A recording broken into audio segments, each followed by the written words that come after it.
Honda will undoubtedly look back on a 9th-generation Civic, that unlovable lump of cheapness, as a lesson in continuous improvement.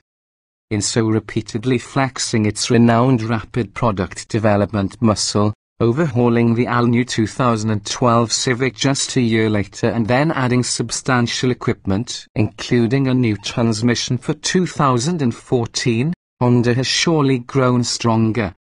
It certainly righted the ship from a business standpoint.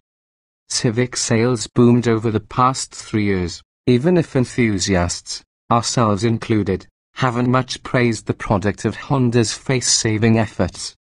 Yet this is not the sort of company to content itself with popularity.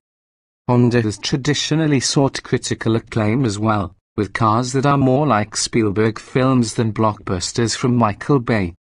Fade in, then, on the 10th-generation Civic. Resembling nothing so much as a shrunken Accord Crosster, this sedan only appears to be a hatchback. Additional body styles, including a coupe and a four-door hatchback, also will be available. And the new Civic rides on a platform that will be shared with the next Accord. As with other recent Hondas, the top-off-the-line Civic is now called Touring. It's an apartment moniker for a car that plants all 4 tires on the practical side of a compact segment continuum that ranges from the appliance-like Toyota Corolla to the apex predator Volkswagen GTI. But this is also to say that the new Civic is well planted. Among its remedies to the outgoing model are the abilities to go and turn quite well. A new 1.5-litre 4-cylinder available in the pricier trims makes 174 horsepower at 6,000 revolutions per minute. Fitted with a single-scroll turbocharger pumping up to 16.5 pounds per square inch of boost, its 162 pound-feet of torque makes it a small displacement Honda engine with heretofore unheard of grunt from a stoplight. The power is felt but not heard. The engine's voice corked by the turbocharger and the new car's extensive sound isolation. Lesser Civics get a naturally aspirated 2.0-litre with only 158 horsepower, which still shames last year's 143 horsepower 1.8-litre 4. The 1.5-litre engine, the first turbo the Honda brand has offered here in a car, is good enough to speed the 2,924 pound 2016 Civic from 0 to 60 miles per hour in 6.8 seconds, cutting 2 seconds off the old car's run. Spoiler alert, the Civic performs this feat with a continuously variable transmission tucked between its crankshaft and constant velocity joints.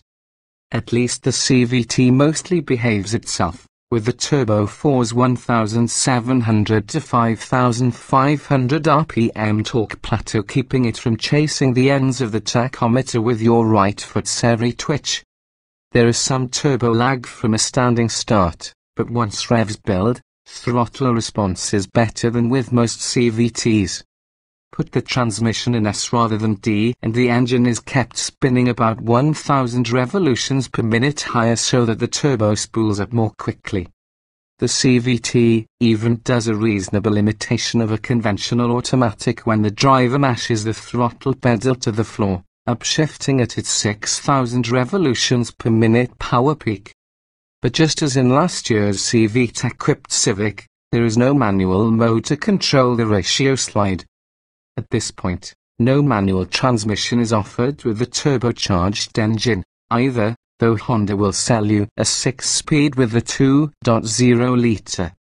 The Civic's structure is solid and stiff, and the ride quality is excellent.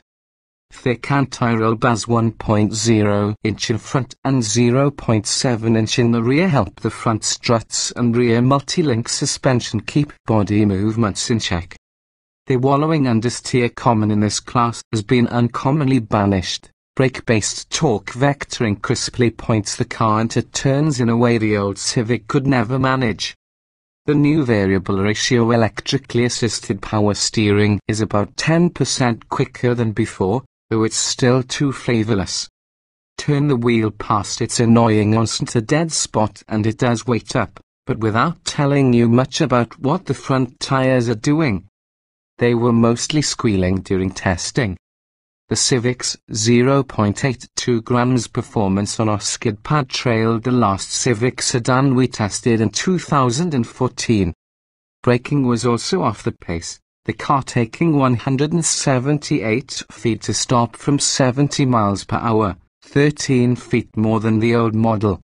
We blame the Civic's all-season Firestones, sized at 21550R17, for letting down the improved chassis.